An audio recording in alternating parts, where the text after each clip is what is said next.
اور پر مقدر اللہ کی عطا سے مشکل کشا کعبے کو کعبہ کر گئی، ذوالفقار حیدری کعبے کو کعبہ کر گئی، لاکھ رشتہ ہو مگر مختار کچھ ہوتا نہیں، دشمنی دیور سے بھاؤ کو رسوا کر قسم مختار علی کے چاہنے والوں کا بول بالا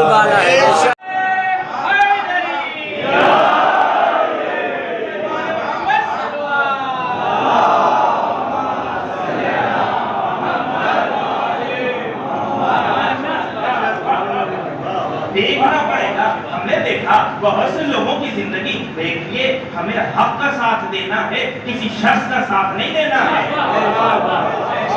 نہیں ہمارے رشتہ دار ہیں، یہ مولانا ہوں گے، اگر عادل نہیں ہے، اگر حق نہیں ہے تو ہمیں ساتھ نہیں دینا. ہمیں اگر ساتھ دینا ہے تو صرف عدل کی بنیاد پر. یاد رکھیے قرآن کی آیت، تمام نبیوں کے بھیجے جانے کا مقصد جو بیان کیا گیا وہ کیا ہے؟ لِيَقُومَ النَّاسُ بِالْقِسْطِ. یہ اس لیے تمام نبی آئے، تمام انبیاء اور اوصیاء کے آنے کی وجہ سے بھی یہ ہے کہ لوگ عدل پر قائم ہو جائیں، لوگ عدل والی زندگی گزارنے لگے. یہاں پر آیت اللہ کمال حیدری کا وہ جملہ ذکر کرنا مناسب سمجھتا ہوں. انہوں نے اس بات کا ذکر کیا لِيَقُومَ النَّاسُ، جو عربی داں ہیں جیسے علماء حضرات وہ اس بات کی گواہی دیں گے لِيَقُومَ النَّاسُ. ناس یہاں فاعل ہے، یعنی امام تو پہلے سے دنیا کے وجود سے پہلے وہ عادل تھے، ابھی بھی عادل ہیں. تو اس کا مطلب یہ قیام کس کے ہاتھ میں ہے؟ لوگوں کو عادل ہونا ہے. امام کے ظہور میں امام تو عادل ہے ہی، ہمارے سماج کو عادل ہونا پڑے گا، تب کہیں امام کا ظہور ہوگا. یہ لوگوں کو کھڑا ہونا ہے. اب اگر امام کو ظہور کی تمنا ہے نا، اللہ آپ کو سلامت رکھے. آپ اپنے تمام سارے لوگ اپنی سلامتی کے لیے ایک صلوات پڑھیں. اب اگر امام عادل کو بلانا ہے، امام کو اگر بلانا ہے تو ہمیں یہ بس ایک کام کرنا پڑے گا، ہم اپنے سماج کو کب عادل بنائیں؟ جب ہمارا سماج عدل پر آ جائے تو پھر یہی سماج امام کو قبول کرے گا. ورنہ جب ظالم اگر سماج ہوگا تو پھر وہ اچھوں کو قدر نہیں کرے گا، اچھوں کو قبول بھی نہیں کرے گا. اس لیے اگر امام کو قبول کرنا ہے یا انہیں بلانا ہے تو ہمیں عدل و انصاف کا دامن پکڑنا ہے. یہ اب رہا مسئلہ یہ کہ تیسرا گروہ جو کام امام کریں گے وہی کام ہم ابھی کریں گے. یہ ہے منتظر، یہ ہے حقیقی انتظار کرنے والا. اس کی مثال آپ دیکھیے، دو طرح کے کسان ہیں. ایک وہ ہے جو صرف بیٹھا ہوا ہے اور کہہ رہا ہے کہ بارش ہو جائے، ایک یہ ہے انتظار کرنے والا کسان. اور ایک وہ کسان ہے جس نے محنت سے بیج کو بھی بویا ہے، سارے مقدمات کو طے کر لیا ہے اور اس کے بعد اب انتظار کر رہا ہے کہ باران رحمت آ جائے. بتائیے اگر یہ بارش آئے گی تو فائدہ کس کو ہوگا؟ جس نے اپنے آپ کو تیار کیا ہے. اسی طرح سے ہمیں منتظر ویسے ہی بننا ہے کہ جس نے اپنی زندگی کو سدھارا ہے، جس نے اپنے سماج کو سدھارنے کی کوشش کی ہے، اسے ہی یہ امام کا ظہور فائدہ پہنچائے گا. ورنہ جو لوگ اپنی ذات میں اپنے سماج میں اچھے نہیں ہو سکے وہ امام کے منکرین میں ہوں گے. امام کو اگر بلانا ہے، امام کا اگر انتظار کرنا ہے تو ہمیں آمادہ ہونا پڑے گا، ہمیں اپنے آپ کو آمادہ کرنا پڑے گا. اب رہا مسئلہ یہ کہ انتظار کیا ہے؟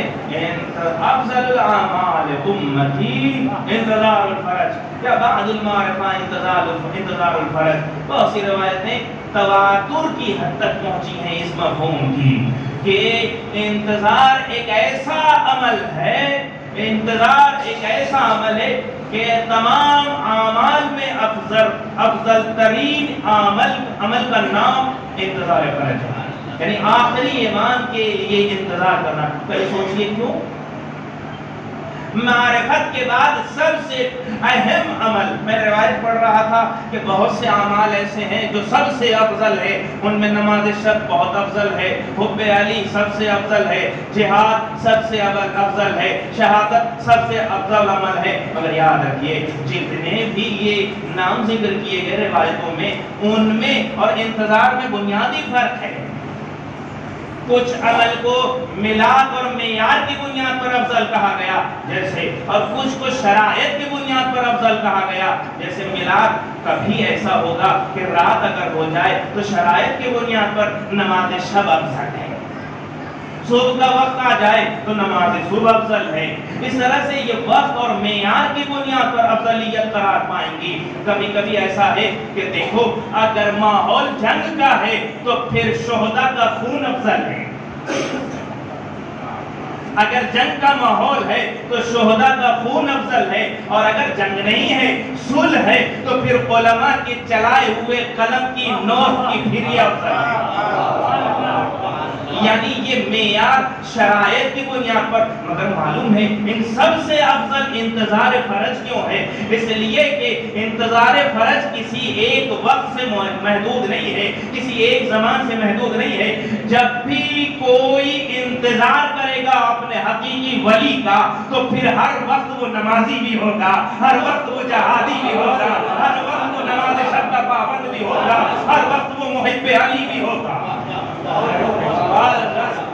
تب اس کے بعد کہا دیکھو جنت میں تمہارا یہ مقام ہے، دیکھو جنت میں تمہارا یہ مقام ہے، دیکھو جنت میں تمہارا یہ مقام ہے۔ اس کا مطلب یہ ہوا کہ جب بھی کوئی اپنے امام وقت کا صحیح ناصر بن جاتا ہے تو پھر جنت اس کی محتاج ہو جاتی ہے۔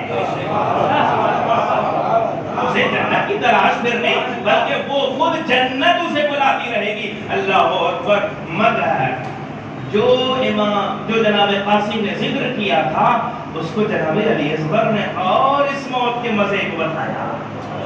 آپ بتائیے، تصور کیجئے کہ جب تیر لگتی ہے تو تیر لگنے کے بعد انسان بے چین ہوتا ہے نا، مگر روایت بتاتی ہے، یہ فضائل کے نقطوں میں سے ایک نقطہ یہ ہے کہ جب تیر لگا تو عام بچہ تڑپ کے مر جاتا، مگر جناب علی اصغر اپنے سوکھے ہونٹوں پر زبان کو پھیر کے یہ بتا رہے تھے، اے بھیا قاسم، جو تم نے دعویٰ کیا ہے میں اس میٹھاس کو محسوس کر رہا ہوں،